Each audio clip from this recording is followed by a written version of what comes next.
Ja, dann wollen wir mal rundherum ermitteln, oder? Achso, Haben wir hier noch irgendwas anderes? Nö, naja dann.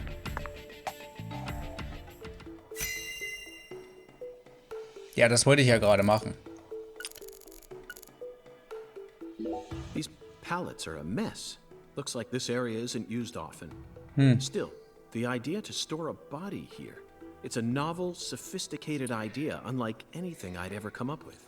Ist eigentlich naheliegend, aber okay. Also zumindest für mich.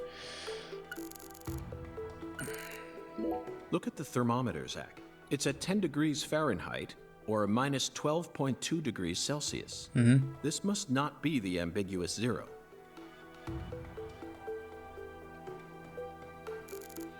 Achso, ja, sind wir noch beim... Warte mal. Boxes of the past, or presence of the future. Either way, this is a curious time capsule. Ja. Forgotten boxes. Looks like shelled headless shrimp. When were these boxes brought here? And when will they be taken away? Zach, can you feel it? The perpetual, unstoppable flow of time. Oh Gott. Boxes that got left behind. I can't tell what's inside. What do you think, Zach? I'm gonna go with... okra. Yeah, okra. Was zum... Sure, it must be okra. That's a staple of the South. Was ist Okra? Mir sagt Okra gar nicht. Warte mal, hier Eiszappen. An icicle. Never thought I'd see one of these down in the South. Naja, da ist aber schon was, glaube ich, mit der Kühlanlage nicht so wirklich. Wenn das so eine riesen Dinger sind, da kümmert sich ja keine Sau drum. Zach, can you see that? Look closely. Können das Fingerabdrücke sein? That's right. There are 4 imprints in the frost on the top. It's hard to believe, but I think these are fingerprints. Yes, Zach, that would lead one to believe that the body napper is a giant who's over 10 feet tall. Natürlich.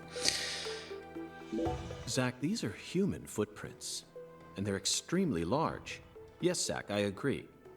These footprints must belong to someone who's used to walking around in cold temperatures.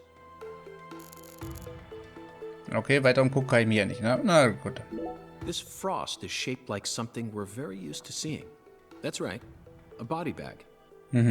Lisa's body must have been left here. But there are no signs that the bag was dragged away.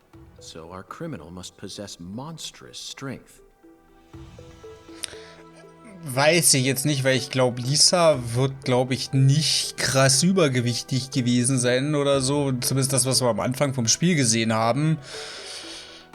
Übermenschlich würde ich das jetzt nicht unbedingt beschreiben. Toll. Toll. Seems like our flying serpent isn't here. Is this everything, Melvin? There aren't any other rooms in this warehouse? No special rooms? Well, there is the luxury foods warehouse. Luxury foods? Why didn't you say so earlier? Just thought you wanted to see where the body... I just thought you were only interested in warehouse number 2. Besides, it's underground, so it's even colder than this. You sure you really want to go down there? You could darn well freeze to death. All life will come to an end in the icebound zone. You feel me? Let's head there at once. I'm sure that must be where we're meant to go. But what about searching for Lisa's body? All we need to do is find a 10-foot tall man with monstrous strength. That giant knows where she is. 10 foot tall? But finding the flying serpent is more important right now. Now please, guide me to the luxury foods warehouse at once. These luxury foods are most likely being used in local Cajun cuisine. I'm so excited to see what we'll find. Aren't you, Zach?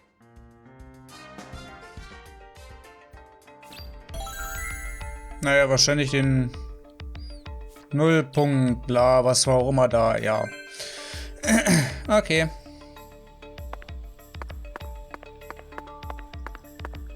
Okay, wo geht's in den Keller? Wo geht's hier in den Keller? Melvin, erzähle. Melvin? A 10-foot tall giant? Ja, Mann. All right.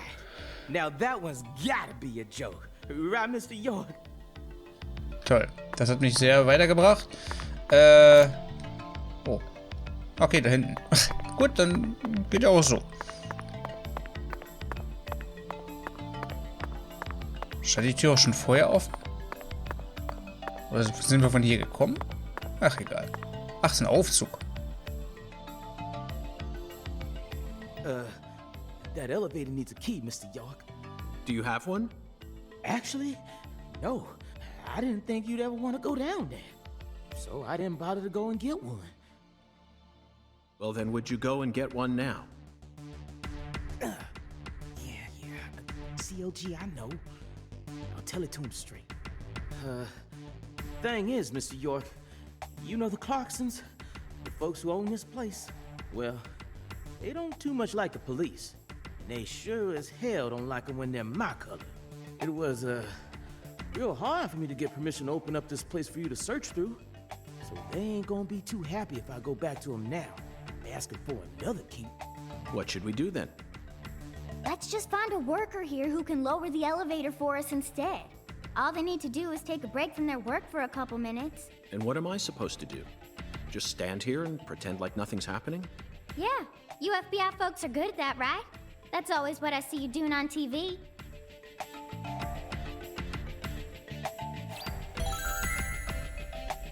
Toll. Super Kleine. Okay, Aufzugsschlüssel besorgen. Na, dann quatschen wir mal rum hier. Hier waren noch ein paar. Was mit dir da? Okay, der hat keine Lust. Kann ich das bewegen? Zach, I think we can move this. Better check back here as well, just to be on the safe side.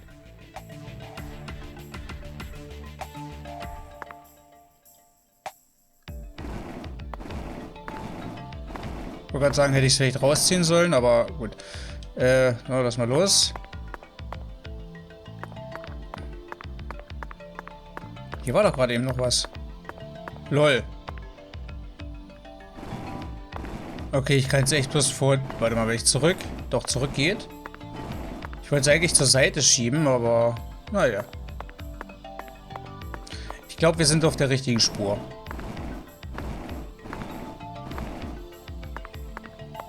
Oh, Junge. Kann ich das wenigstens rausziehen? Ein bisschen wenigstens. Jo. Meine Güte, Alter. So. Lass mich raten, da muss ich wieder kriechen.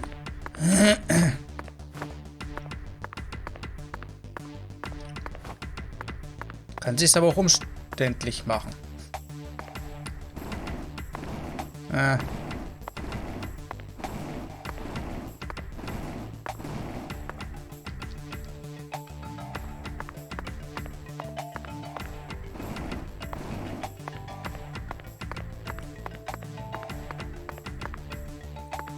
Moment. Ich hab schon gesehen, wo wir hin müssen, keine Sorge, aber ich wollte mal gucken, ob wir hier unten oder hier hinten vielleicht noch irgendwas finden. LOL. Ach so, okay, gut, das ist bloß unser kurzer Weg zurück. Dann haben wir den Weg so schon mal.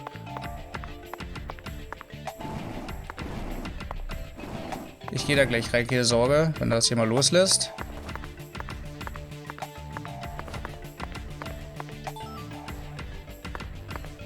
Haben wir, glaube ich, noch nicht. Bin mir aber nicht so ganz sicher. Mir ging es eigentlich nur darum. Komme ich überhaupt rein? Zach, the human ability to adapt is a frightening thing. Some humans have the power to sleep anywhere as long as they set their minds to it. Ja, ist mir in der Disco schon mal passiert. Mitten in einer Box total pff. Aber okay. Frühere Zeiten. Now we should be able to operate. No need to worry. This facility no longer has a body to steal. What else do they have to lose? A few cans of crawfish? I feel bad for him, but it's for the sake of the investigation. Alright. Okay. Gut, dann...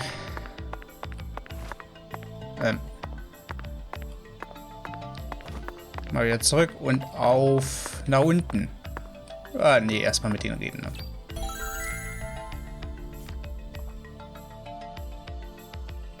Mr. York, did you find a key? Ha! Now that's my special agent. There ain't no stopping you. Want to head straight down? You bet. Let's sally forth, Melvin.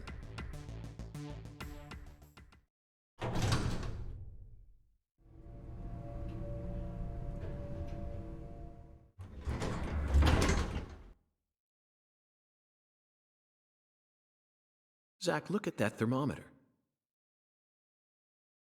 0 degrees Fahrenheit, or minus 17.7 degrees Celsius. This is the ambiguous 0.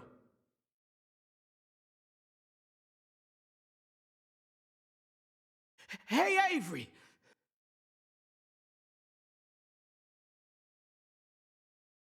Open the damn door, Avery!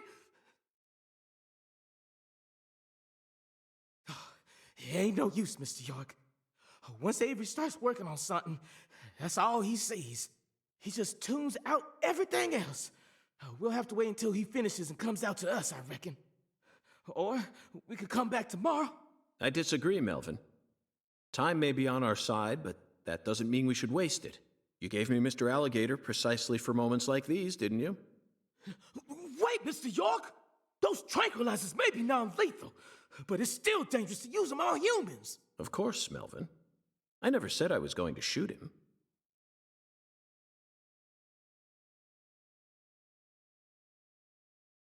You're gonna shoot some meat to get his attention. I'm right, ain't I? Yay. Natürlich. Natürlich. Ist ja auch nicht so, dass man vielleicht hier drüber klettern kann, einfach um ihn auf die Schulter zu tippen, aber...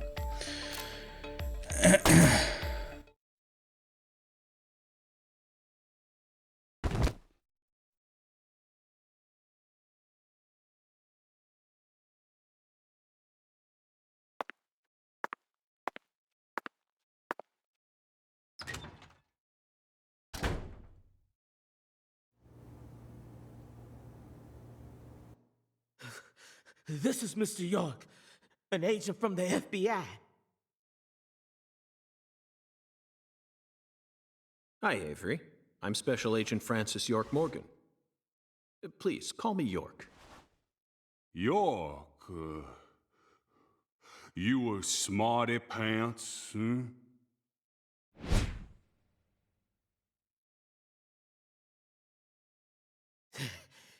He's shyer than he looks. Come on, just settle down, Avery. Tell him what this here place is for. Lots of expensive food here. Yup. Mighty precious to the Clarksons, so I gotta guard it. I see. So you're this area's keeper. Oh, I help with the research too. I do like research. Research? What are you talking about, Avery? This doesn't look like a lab to me. Oh, ain't no lab. It's a warehouse. Ain't no lab. Smarty pant scientist does the research. I ain't no smarty pants, you know. He's a bit slow in the mind, but he ain't a bad guy. Oh. Your story about the giant who carried Lisa out. Don't tell me you think it's him. I mean, it's true that he's free to come and go as he pleases in this warehouse, but... No, as far as I can tell, he's just a bit over 6'5". The one who moved Lisa's body must be at least 10 feet tall. He's clearly too short. Too short, huh? Well, if you ever happen to find a man who makes him look small, I'd sure like to meet him.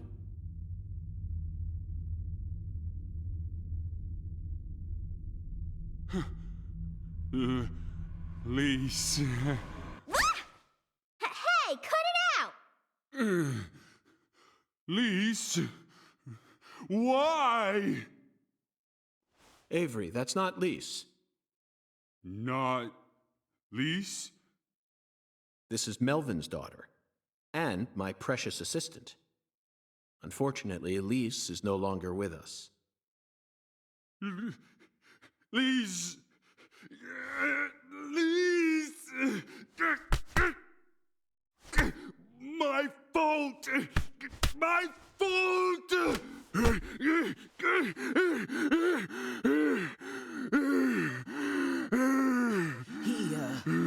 I guess he's sort of like Lise, you know? See, the poor fella's got himself a childlike mind. You know how normal kids tease other kids in order to get attention? Well, with this big lug, sometimes folks who don't know him too well see something and end up calling the police. But I know that deep down, he's got a good heart. Hey, Mr. York, I'll keep him busy, but I'd appreciate it if you'd hurry this particular inspection along. Just holler at me if you find anything. I reckon that'll make it easier for you to go do your thing, yeah? Melvin, I think you're finally starting to catch on. Oh Gott. Ja. Ja, toll. Dann lass mich aber auch.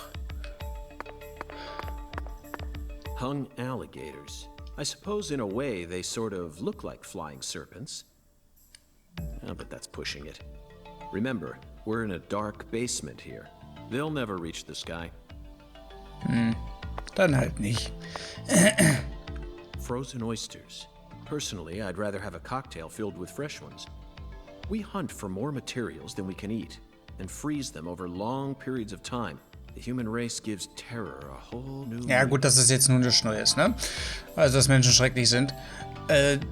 Aber so, ganz ehrlich, Seafood sehe ich mich jetzt nicht unbedingt so. Avery, this box looks special. Clarkson food. For their home. Melvin, is this the Clarksons' family crest? Kann man das als fliegende Schlange ausrichten? Also so eine Libelle? Kann man das so auslegen? Oh, the dragonfly? Yeah, that's the Clarkson's mark, all right. Heißt Libelle auf Englisch wirklich Dragonfly? Ain't no big deal, though. You can find those all over town. Is that so? Well, yeah. They pretty much run all of this town's major industries. Yeah. I do believe they own just about everything there is to own. They got the whole darn town tattooed with their dragonflies. Can't even walk a few steps without seeing one. Zach, this dragonfly is our flying serpent. The flying serpent owns this town. They're related to Lise Clarkson, our victim. And Hungan's oracle pointed us toward their family crest. The Clarksons must be deeply intertwined with this case. Melvin, Patricia, I think I've had enough of this frozen world. Let's head back out to that merciless sun.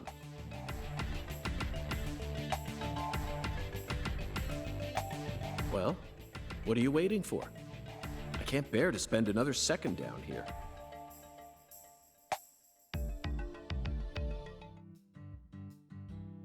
Whew. So, what do we do now, Mr. York? Zach and I will take things from here. Then what should I do? Tend to your sick wife? I don't know. You're free to do as you please. I'll stop by the sheriff's office when I need your help again. I suppose that's what I'll do then. It'll sure make Candy happy. But I am the sheriff of this town, so I do intend to get some work done. I know. How about I search for Lisa's body while you're busy?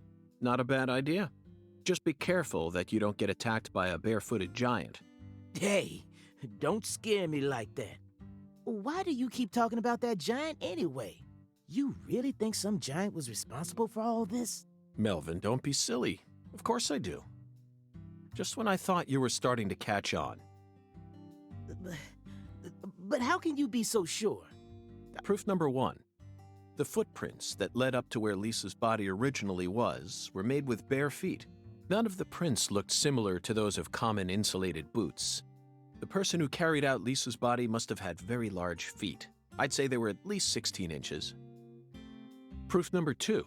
I found fingerprints on the cord of one of the hanging lights in the warehouse. The fingerprints weren't aimed up from below. They were coming directly from the side. Clearly, the giant moved the light because it was in his way. He pinched the cord with his fingers. Proof number 3. There was nothing else found in the vicinity where Lisa's body was stored. This means the giant carried her out without dragging her across the floor, but there's only one set of footprints. The only conclusion I can draw from this evidence is that a barefooted giant, standing over 10 feet tall, carried Lisa's body out. That concludes the entirety of my proof. Any objections, Melvin? But there ain't no way a human could ever be that tall. Have you seen every human alive with your own eyes? Well then, you need to forget all your preconceived notions when embarking on an investigation. Whether you come face to face with a 10-foot giant or a skeletal gentleman, you always need to accept everything that comes to you with a clear mind. Do that, and eventually the truth will reveal itself to you. You're a smart kid, I'm sure you understand. Well, I'll be damned. I'm sorry I ever doubted you, Mr. FBI Special Agent, sir. A sharp eye and flawless observational skills. Uncovering the truth with a heady intuition. I won't ever question you again. Heck, I'll do whatever you say. That's it, Melvin. I'm glad you finally caught on. Okay, time to go, Patty. You know this town well, so I'd like you to accompany me from now on. Patty? Patty? Ja. Okay. Zach, we found the flying serpent. Ja. Now we simply need to locate the 10 maidens. Ja, nee, doch, wir wissen, aber wir müssen halt erstmal in den Rauch wahrscheinlich um die scheiß Alligator da vor die Dings, ne? Time to head on to Alexis's Diner and Lane. Waren wir schon. Aber erzählen wir mal keinem, ne? Besonders ihm nicht. So. Und das ist eigentlich das, was ich an dem Spiel, das war im ersten Teil auch so gewesen, eigentlich gemocht habe. So allein von der Storyline her, dass uns, jetzt mal abgesehen, dass uns ein komisches Bild dahin geschleppt hat, uns erstmal da einen Hinweis drauf gibt, wer mit den Morden am ehesten in Verbindung hängt, mit dieser Libelle, ne? Diese Verbindung herzustellen, ist halt ganz nice, aber es zieht sich halt immer so. Das ist halt die Kacke. So, die Sache ist, wenn ich jetzt mal auf meinen einen Strike, ja, können wir erst machen, wenn die alte weg ist, und den Alligator. Dann das dämliche Püppchen. Zurück bei, ja, weiß ich nicht. Das würde ich halt ganz gerne machen, aber wie gesagt, Zuckerrohrplantage waren wir schon, das ist ein bisschen, Fetisch herstellen wird, glaube ich, jetzt nicht so schwierig werden. Aber ich will da nicht nochmal hin, weil das, ich weiß nicht, wie weit ich da rumlatschen muss. Wahrscheinlich gibt es da bloß ein Stückchen Reis. Vielleicht kann ich mir den Reis auch kaufen. Nichtsdestotrotz, warte mal, das ist 22, Alter. Ich hoffe, ich habe genug Kippen mit. Dass wir das dann machen können. Und dann müssen wir ja eh wieder bis zum nächsten Tag warten. Ich fahre erstmal bis dahin. Vielleicht können wir das ja. Achso, das ist ja eh so Ewigkeiten weg. War das nicht in der Nähe von der Zuckerrohrplantage sogar? Wo war denn jetzt nochmal die Karte?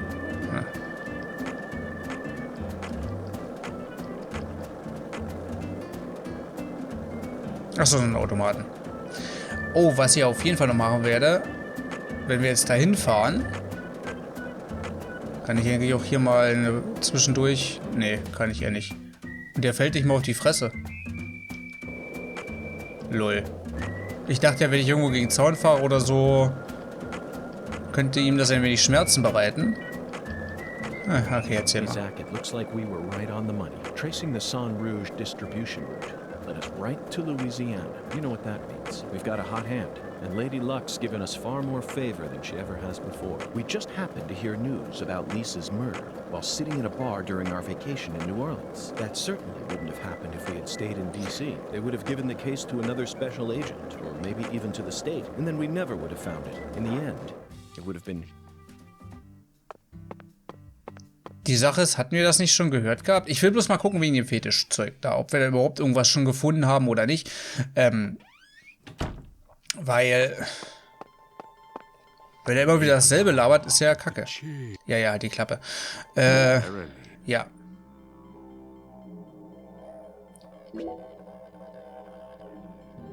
Okay, alte Glasperlen haben wir nicht. Forellenschuppe, okay. Ich will ja wenigstens irgendwas. Wir brauchen Alligatorenhaut. Könnten wir uns vielleicht schießen? Was verbessert das hier? Verbessert die Eigenschaften der Waffe. Okay.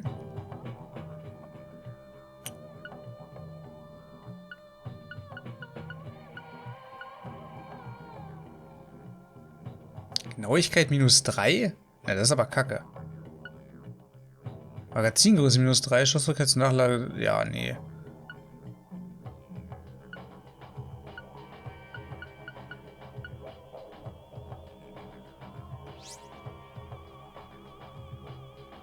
Oh. Stimmt, hier hatten wir ja reingeguckt gehabt, ne? Zuckerrohrwurzel, Alligatorenschwanz, alter Stoff, okay. Wegwarnbilder, verbessert die körperlichen Eigenschaften. Schmutzreste, naja, gut. Aber das wäre halt so eine Sache, jo, würde ich ganz gerne machen, aber ich müsste halt übelst viel durch die Stadt latschen, verbessern. Ich habe ja nichts, ne? Wir haben ja keine Ketten, gar nichts weiter. Ja, halt die Klappe. Ich glaube, ich würde mich da wirklich mal... Hallo? Ich würde mich da, glaube ich, wirklich mal außerhalb von der Dingsreise sitzen und einfach nur durch die Stadt laufen. Und einfach nur Zeug aufsammeln. Na, die ganze Zeit laufen, das ist halt nicht weiter spannend, aber dann haben wir vielleicht was, wo wir... Also ich würde vielleicht auch ab und zu in den Fetischschuppen dann wieder reingehen und mal gucken. Warte, so. In den Fetischschuppen reingehen und mal gucken, wie ist. Inwiefern wir was haben. Vielleicht auch aufschreiben, was wir uns dann alles holen können. Verbesserungen kosten ja wahrscheinlich wieder auch Materialien, aber ich glaube, solange ich auf dem Skateboard unterwegs bin, wird mir hier nichts weiter angezeigt, außer Sachen, wo ich durchkriechen kann. Ich dachte, ich würde dann einfach jede Straßenecke ablatschen. Vielleicht lerne ich dann die Stadt auch so besser kennen. Blöd wäre natürlich, wenn wir jetzt irgendwie jemanden finden, mit dem wir quatschen können oder da aus Versehen eine Cutscene kommt. Das wäre ungünstig. Deswegen würde ich dann vielleicht ab und zu mal mehr manuell speichern und so. Aber dass wir das auf jeden Fall machen können. Weil das, ganz ehrlich, für mich als Privaten macht das schon Spaß. Auch wenn ich dann krank bin, kann ich wenigstens ein bisschen rumdandeln. Und ja, es bringt uns im LP dann vielleicht doch ein bisschen weiter. Gerade wenn es vielleicht ein bisschen haarig werden sollte.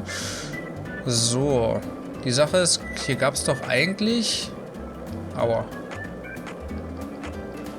Immer irgendwelche Viecher. Ich wollte die mal betäuben, um einfach mal zu gucken, ob wir da, weiß ich, bei dem Eichhörnchen irgendwie einen Eichhörnchenschwanz oder so klauen können. Aber irgendwie scheint hier keiner weiter zu sein. Wo der Alligator ist, wissen wir auf jeden Fall. Halt! Ich sag's gerade noch. Oh, schön, dass die hier so aufploppen. Aber die sind halt schnell, ne? Ich weiß nicht, bleiben die auch mal stehen?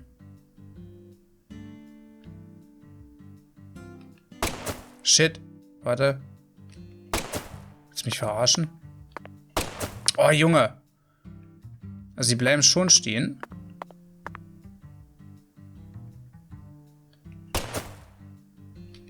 Aber die Genauigkeit ist halt für den Arsch.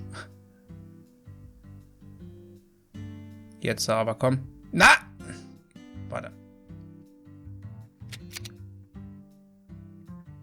Kann ich eigentlich mal stehen bleiben?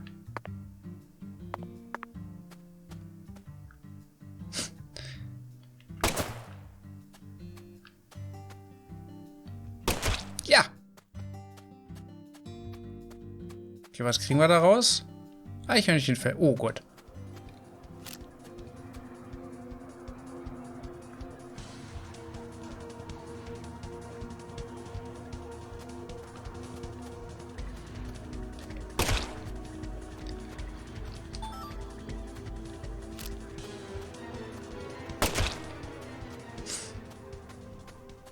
Ja, die Mucke kenne ich noch. Die haben sie, glaube ich, aus dem ersten Teil einfach übernommen.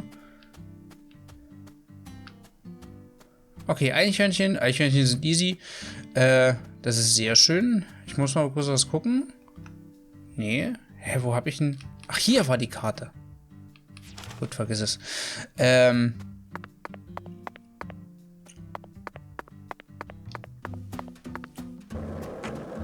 Geht ja doch ein bisschen schneller. So, dann müsste ja eigentlich das hier die Bude sein von ihr, oder? Ach du Scheiße. Aber ich kann das ja erst Abend machen. Heißt also, von der Theorie her... Ne, Etui.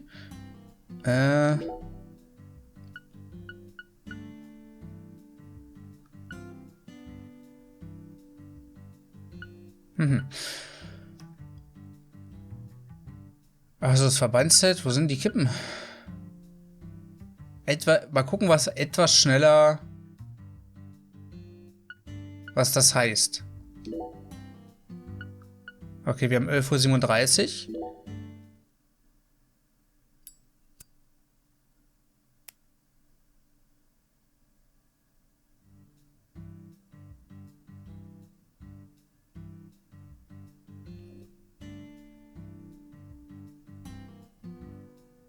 Okay. Gut zu wissen. Was ist da drüben?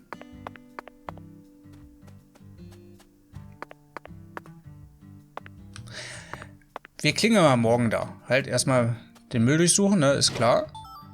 Hochwertiger Teller, sehr schön. Oh, lass mich raten, hier kann ich mein Skateboard aufwerten. Halt, warte. War hier noch was?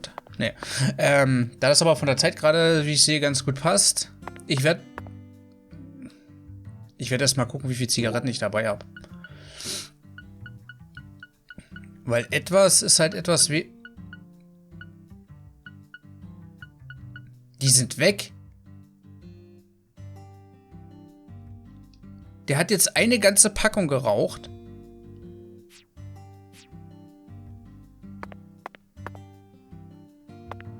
Weil wenn ich mir das mal angucke...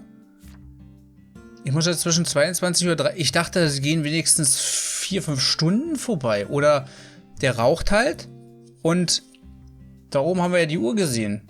Wie es verstreicht. Dass der halt einfach die ganze Zeit weiter raucht. Und es ist halt bloß, je nachdem wie stark die Packung ist, die sind ja auch teurer, die Zeit dann einfach schneller switcht. Aber wenn ich jetzt, wie vielleicht war das gewesen, eine halbe Stunde? Weil ich kann da sonst nicht weitermachen. Püppchen, keine Ahnung. Meisterin am Herd. Ja, würde ich ganz gern. Da könnte ich nämlich auch da wieder hinfahren. Okay. Ich würde eigentlich sagen, das passt von der Zeit her ganz gut. Ich klingel jetzt hier trotzdem nochmal. Ich nehme an, wir können uns das... Okay.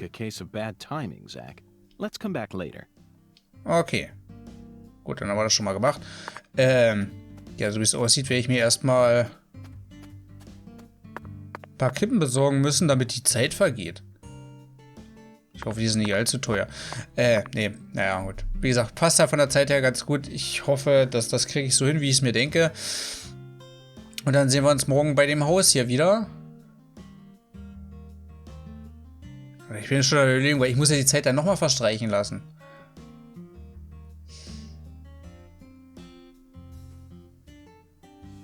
Weil dann ist es irgendwann 2, aber ich muss, ja. Wir werden sehen. Wir sehen uns auf jeden Fall, denke ich mal, hier morgen wieder. Also, vielen Dank fürs Zugucken und bis morgen dann. Ciao, ciao.